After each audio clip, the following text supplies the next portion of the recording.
What, more vinyl? Again? This month too? Yeah, all right.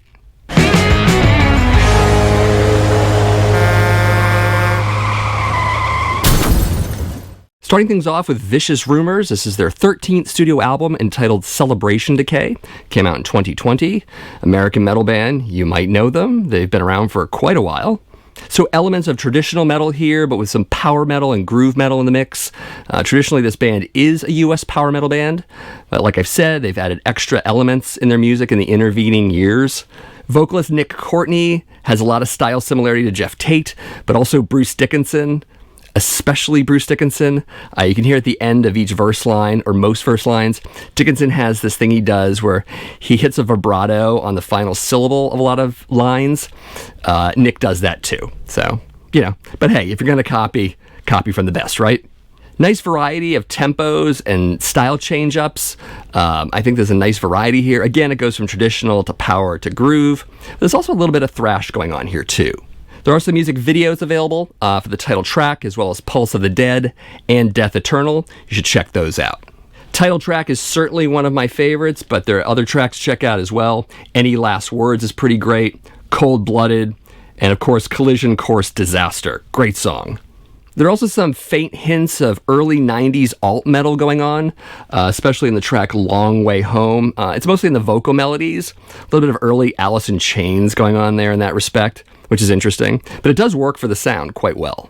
Vinyl variant on this one is red vinyl, clear red. Very nice. It's on 140 gram red vinyl. I think this is the Euro import color. Pretty sure of that anyways. Also, there are inner sleeves with full lyrics on both of them. This is a 2 LP set, I should mention. So very melodic, very aggressive. Reminds me a little bit of early Metal Church in some respects. I've been definitely spinning this one a lot. Loving this album quite a bit. So you should definitely check it out. It's good. Next up is Cloven Hoof with the BBC Sessions. This is a 2018 release from High Roller Records. High Roller Records, of course, they reissue a lot of classic albums, but they also put out new releases from classic bands, like this one. Obviously, this is a Nawabum band. That is the new wave of British heavy metal. Great band. If you don't know Cloven Hoof, you should know them by now. There are 2 sessions here, BBC sessions, one from 1983 and one from 1989. And the sound is pretty good. It's definitely a soundboard recording. I mean, the BBC, how would they do any less, right? Great album. Some of my favorites are Laying Down the Law and Return of the Passover from 1983. And from the 1989 sessions, Mistress of the Forest and Astral Rider. There's also a cover of Fox on the Run, done by The Sweet originally. It's a serviceable cover, but it's not the most amazing thing I've ever heard. So the 2 sessions on this album are both for the Friday Rock Show, which was a classic show on BBC Radio 1. Some of these were bonus tracks on other releases, but they're here in one collection, and you're going to be the better for it because it's all great material. So the vinyl variant on this one is Kelly Green. It's actually quite a nice green. This was 200 copies released. It also came out in clear at 100 copies and black at 200 copies for a total of 500 total released. Get a nice little collage here of the band and some liner notes from Matthias Mader, or Mader. Matthias is a rock journalist of sorts. He's written a few books in the German language on bands such as Judas Priest and Motorhead. He even wrote a book on New York hardcore. So he's the one who wrote the liner notes for this. So although they're much more of a power metal band now, it's really cool to hear their 80s material, more Nawabum in that sense. I love British metal. I love metal history. I like Cloven Hoof quite a bit, so this encapsulates all of that for me. So yeah, you should definitely check this out. So as I've mentioned in previous vinyl hauls, I've been wanting to collect all of the Midnight LPs. So I decided to go back to the beginning for this one. This is the 2011 debut release for Midnight, entitled Satanic Royalty, put out by Hell's Headbangers Records. Great label, by the way, Hell's Headbangers. You should check them out fully. Great artwork as always. So I definitely have some favorites on this album. I love the title track quite a bit. Lust, Filth, and Sleaze, great song.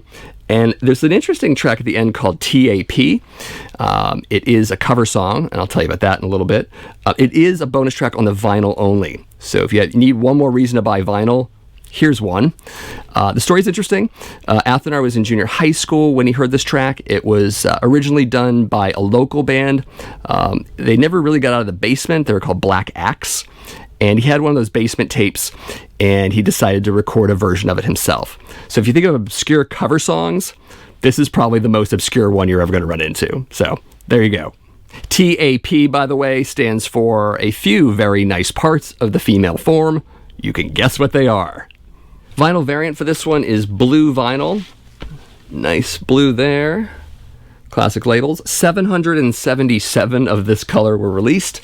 Also 400 in black. There are also 5 test pressings, so if you got one of those, you definitely have yourself a collector's item. Of course, great artwork, always on the Midnight albums. We have lyrics and this awesome goat. And of course, the Midnight logo there and that. So also, we have a poster, which is nice. There we go. Fantastic little poster, if you're into the posters, which you may or may not be. So I still have one more Midnight LP to get. That's No Mercy for Mayhem. And then I'm going to go on to the EPs. Great album. If you really like blackened speed metal, it's pretty great. You can definitely hear that Athanar's channeling some of the outliers of the Nawabum scene. Venom and Motorhead come to mind. I call them outliers because they always get lumped in with Nawabum, and they really don't have that sound. I'm talking about Venom and Motorhead, of course. You'll hear some of that in here, and it's pretty cool. Anyways, great album, great debut. Check it out. And speaking of Nawabum, here's a compilation of bands from that era. This is Essential Nawabum, the best of Neat Records. Some fantastic stuff in here. I just want to show the gatefold right away because it's pretty amazing with a lot of the early releases, but also some flyers and stuff like that. If you're into Nawabum, you should immediately get this. It's pretty great. Favorite tracks, of course, Raven's on here with Inquisitor, Blitzkrieg with Inferno, in case you've never heard any other Blitzkrieg song besides Blitzkrieg. Here's another one. Jaguar with War Machine, really great song, kind of Maiden-esque in parts. And Crucifixion with Take It or Leave It is pretty awesome. And Cloven Hoof with The Gates of Gehenna. All great tracks. So this is a 2 LP set, came out in 2020. It was released on CD the year before on Golden Core Records, which is a German label. The biggest surprise on this comp is there is no Venom to be found. I mean, Kronos even drew the logo and worked at Neat Records, but somehow he's just not on here. The band's not on here, which is a bit of a surprise.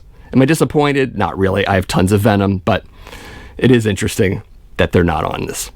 So vinyl variant on this one is classic black with that wonderful Neat Records logo that I will always be in love with and have great memories as a kid in the 1980s buying a lot of titles from this label. Not just a big Venom fan, but, Raven and so many of those other bands. Just fantastic. Also, there are some liner notes here from John Tucker. I'm going to tell you about him in a little bit. And there's an interview with Keith Nickel. He was the engineer at Neat Records. He talks about some of his experiences there and the track listings. And I do want to talk about John Tucker because he's the author of this really amazing book called Neat and Tidy, The History of Neat Records.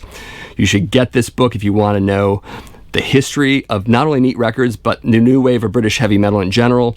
It's a very dense book, a lot of great pictures of bands here, but a lot of great information. I've used this book a number of times for research, especially for Venom and Raven, which this book is pretty heavy on. But it has all the other bands too. Bitch's Sin is in here.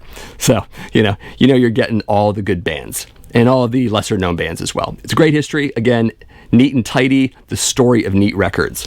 You should pick up this book. So I actually thought Neat Records was totally inactive. I know they were sold off to Sanctuary Records back in 1995.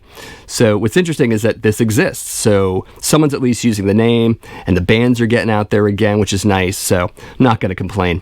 If you know more about that situation than I do, you should let me know in the comments. It's a little bit of a hole in my historical knowledge of Neat Records, so definitely let me know if you know.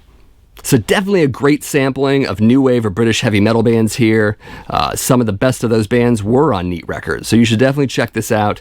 And you should listen to some Venom too, even if they're not on here, because they're awesome. Now some of you might be asking yourselves, another Haunt album? Didn't they release one earlier in 2020? Well, they did. They put out a second one. This is the 4th Haunt album entitled Flashback, and it came out in 2020, so they got 2 records out in 1 year. Amazing. Like previous albums, Haunt is very heavy on the catchy hooks, but they also have a bit of a hard rock, upbeat hard rock vibe, a little bit of Nawabum era kind of attitude as well. I think this album fits in neatly with things like the first Def Leppard album or maybe early Maiden, and there's definitely some Thin Lizzy appreciation going on here too, so you can kind of fit them in there in the retro metal sense. So as we know with Haunt, the riffs aren't exactly complex, but they are satisfying. Catchy at times, obviously. Keyboards are here as well, though they're here more for atmosphere and they're not overwhelming, which is nice. They fit in with Haunt's music pretty well, to be honest.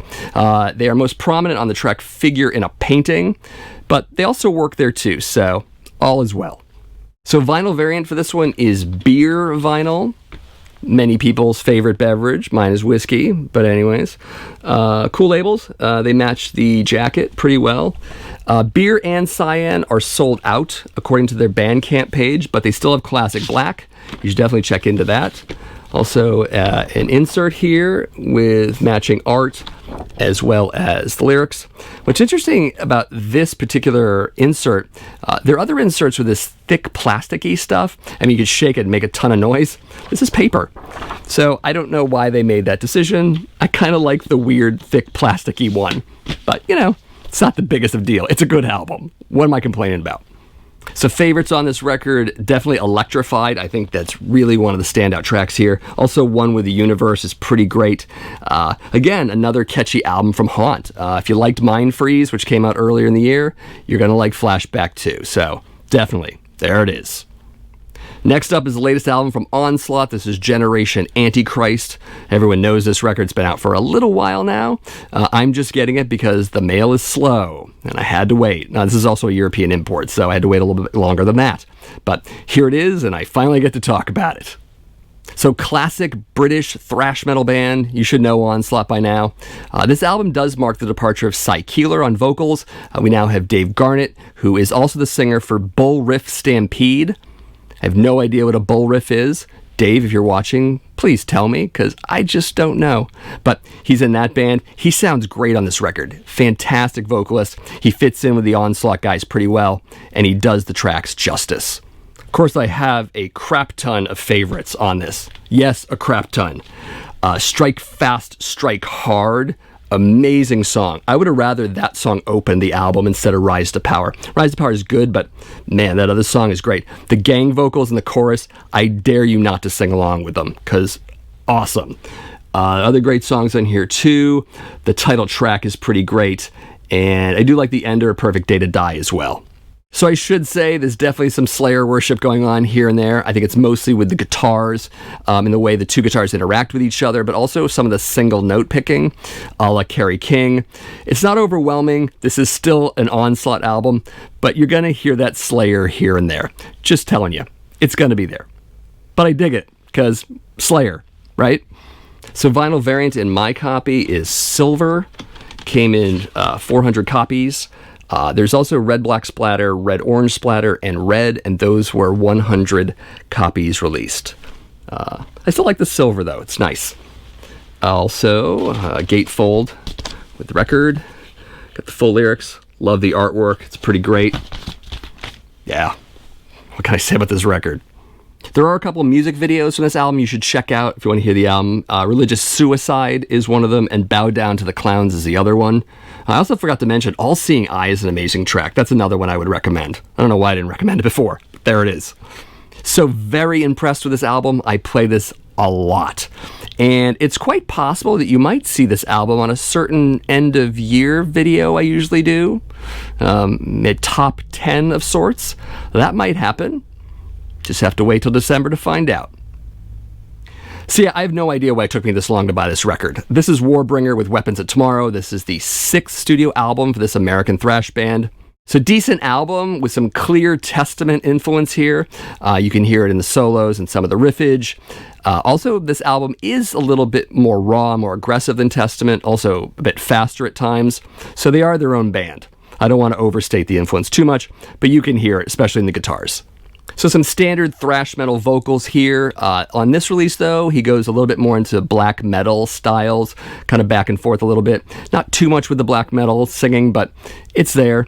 Vocals really aren't the strong suit on this record. I don't think they're bad, but they're not amazing either. I think the guitar work is probably the best thing about this record. And of course, it's fast, fast, fast, which is fun. Vinyl variant this time is Classic Black. This is pretty much a no frills release, but I do like the labels quite a bit. They're nice. Also, we have a printed inner sleeve. There's that and that. Hopefully you can see that. It's kind of dark. And of course, I should mention there is a gatefold with this record. Full lyrics and a picture of the band. And hey, look, two guys named Chase in the same band. That must be kind of weird. As for favorites, I should definitely mention The Black Hand Reaches Out. Amazing track. Also, Defiance of Fate is really good. There are 2 music videos here on this album. Black Hand Reaches Out has one, as well as Glorious End. You should check those out. All 3 of those tracks. So this is my first album from this band. I'm curious to check out some of their other material. If you know which album I should listen to next, you should definitely let me know in the comments. I'd love the advice. What Warbringer album should I hear next? Let me know. So next up is the 9th studio album from Ace Frehley. This is Origins Volume 2. 9th studio album if you count the 1978 album he did with then bandmates Kiss. So if you're counting that record, it's that many. Of course, there's the hype sticker, 11 rock and roll classics on colored vinyl. That's not descriptive. So there are some standout tracks on here. I really like Space Truckin', the Deep Purple song. Also Politician, which is a Cream song. He does a really good version of. I really like Manic Depression, the Jimi Hendrix song.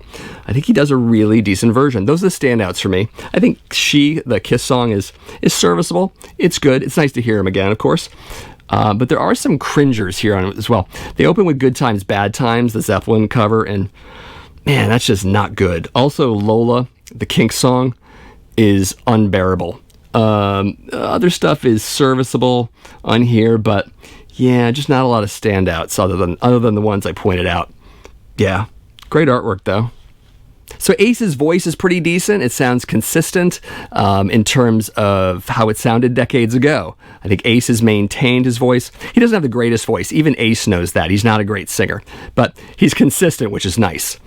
Unlike some other former Kiss bandmates whose voices aren't holding out. And I'm not going to go into that too much, but you know who they are. I should show you the vinyl as well. It is blue and white. It looks like that. Results do vary because my other 3 sides look more like this. I think the other record is basically blue. So there's not a lot of quality control with E1. I've noticed that with a lot of their colored vinyl versions for various artists. So I don't know. Maybe they need to step it up in the quality control department. I don't know. That might not be Ace Frehley's fault, though. Also has a gatefold. I should show you that. More of the same artwork. You also get credits on who's on each track, because there are some guest musicians. John 5 is on here, Robin Zander from Cheap Trick. Also, Lita Ford is singing on a track. I believe she's on Jumpin' Jack Flash. And Bruce Kulick, another ex-Kiss band member. So that's interesting, but does that make this album better? I don't know. Again, I'm more of a Volume 1 guy. There's also an insert in here. There are full liner notes on each song by Julian Gill. I don't know if you know about Julian Gill. He's written a number of books on Kiss. He wrote one on the solo albums. He wrote one on Crazy Nights. I believe he wrote one on Music from the Elder as well. I have a few of them. They're pretty interesting. Julian Gill is kind of an interesting writer, and he has exhaustively researched Kiss. So if you're a big Kiss fan, you should check into Julian Gill's books. They're pretty decent. So there was a studio album for Ace Frehley in between volumes 1 and 2 of this series. There was Spaceman. I like Ace Frehley's written stuff better than his covers. I just do. So I'm waiting for another original music album from Ace. I think that will make me feel a lot better. This isn't a total loss, but it's not volume 1. So I have to mention right out the gate, this is Heathen's 4th album. I mean, the band's been around since 1986. They put their first album out in 1987. Their second album was in 91, I believe. Then nothing until 2009 when they released their 3rd album. 2009 in Europe, and I think 2010 in America. And then 10 years later, we get the 4th album. This is Empire of the Blind. Now, you're wondering yourself, was it worth the wait? You betcha. Two classic members in this band, of course. We have Lee Altus on guitar. He's also in Exodus. And, of course, David White on vocals. Amazing, melodic, powerful thrash vocals, mixed with kind of a power metal falsetto. Definitely rips.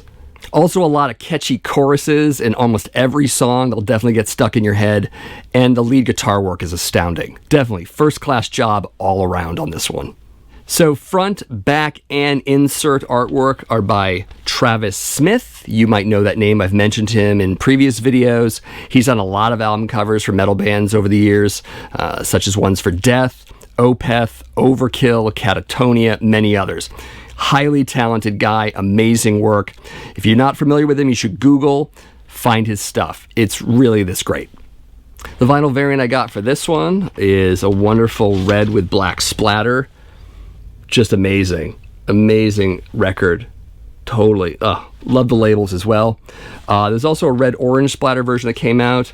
There was a red with black swirl, and there was also a plain old black version, if you're looking for those variants. Of course, if you want to check out some music videos from this album, I would definitely look for the title track, as well as The Blight and Sun in My Hand. Great stuff. Speaking of The Blight, it's probably my favorite track on this album, but I also dig The Gods Divide, as well as Blood to Be Let. Great stuff. Highly recommend those tracks, but I also recommend the video tracks as well. And I probably shouldn't forget the gatefold. Here it is. Big old picture of the band. There they are. Fantastic. And of course, we've got an insert here. More Travis Smith artwork. Yeah, good stuff. Really good stuff. And full lyrics as well. And need I allude once more to a certain top 10 albums of 2020 video that I might do next month in regards to this particular record. Maybe it'll be there. Maybe it'll rank pretty high. Maybe. And that's it for another episode of Vinyl Haul. And speaking of which, next month's Vinyl Haul is going to be a little bit different. I'm going to do my non-metal album purchases of 2020. Since I buy so little of the non-metal albums, the whole year will fit into one episode. So that'll be in December. You should definitely check it out when I post it. It's going to be fun. A lot of oddball and weird albums, probably, as well as some other stuff. You'll dig it. Also, some of you might have noticed that I missed some important metal albums that I should have otherwise bought. Well, I did buy some of these albums, of course, but due to COVID and delayed shipping times, they're still not here, so I can't show them to you, which is a pain in the ass. But when they get here, you'll get to see them, and I'll get to hear them, and everything will be great. And if you're new to this channel, you should definitely think about subscribing. I do metal vinyl collecting videos once or twice a week. Definitely give this video a like, share it with your friends, and give the Accusation Network some support. Also, let me know in the comments which of these albums you liked, which ones you don't like. Maybe you have some music suggestions for me, either based on those albums or something entirely different. I love to experience new metal. I love to listen to it. It's great. So let me know in the comments. Give me those suggestions. So thanks for watching, and I'll see you in the next video.